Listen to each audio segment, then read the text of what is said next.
Hi, friends. I wanted to come outside and share, I guess, not a story, but a moment in a story that's happening with one of our survivors right now.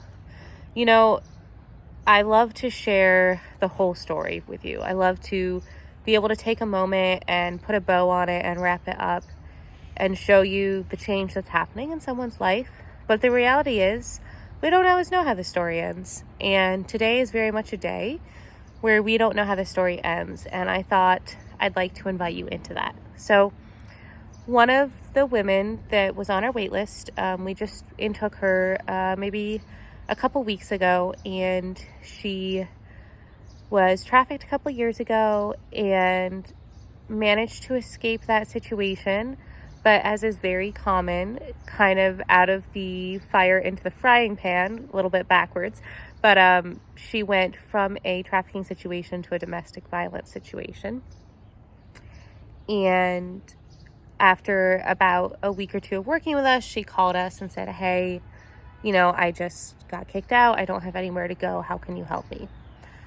So, of course, we did what we do. We put her in a hotel and we started calling people. And for a variety of reasons, we've been running into a lot of walls with this sweet young lady. Not her fault, but just the particular details of her situation. She's very limited in which town she's able to go to. The particular ways that she was trafficked mean that a lot of housing options we would normally offer to her simply aren't a good choice. Some of the sober homes that we usually would say, "Hey, let's go here," are actually not safe for her or are going to trigger her.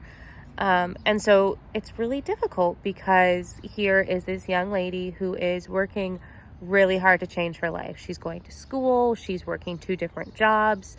She's doing everything that we're asking of her. She's working the program, but because of the trauma she's experienced, there's just so many doors that are kind of being closed in her face. And so the moment in the story that we've come to is it's the last day of her hotel stay. We've already extended it once, and we just can't afford to extend it again because hotel stays are really expensive. And we're kind of calling, everyone that we can think of. There's an apartment that we're talking to that maybe they'll work with us, even though she doesn't meet any of their requirements. There's a sober home that we're talking to that's like, it's really not ideal, but it's better than being homeless. And so that's the middle of the story. And I don't know what's going to come next. I am fairly confident at this point in the day that by tomorrow morning, we will have a place for her to go. Is it going to be the best place? I don't know. Is it going to be better than being with her abuser or on the streets? Yes. But why do I share this story with you? Because I've been writing to you about freedom. We're coming up on the Freedom Feast on June 19th, and I keep talking about freedom. And what is freedom? What is the pathway to freedom? Well, this is the pathway to freedom. It's really messy and stressful and chaotic, and there's a lot of days and hours where we don't have answers. And what we do is sit next to her and say, "Hey, I know this is really stressful. I know that you're thinking about going back to your abuser, but you don't have to. We're going to figure this out together.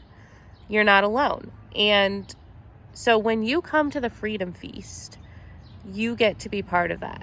You get to be part of holding her hand and saying, "It's going to be okay. We're going to figure this out.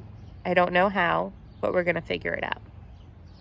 So that's what we're inviting you to when we invite you to the Freedom Feast, is to be part of the mess. Come into the mess and support them and walk alongside them and be a voice of calm and hope and peace when everything is going crazy. So hopefully I'll be able to share with you next week a more positive ending to the story. But for the moment, all I have to say is thanks for listening, and come join us at the Freedom Feast on June 19th. Ticket sales close on June 6th, so buy your ticket before then, and I hope to see you there.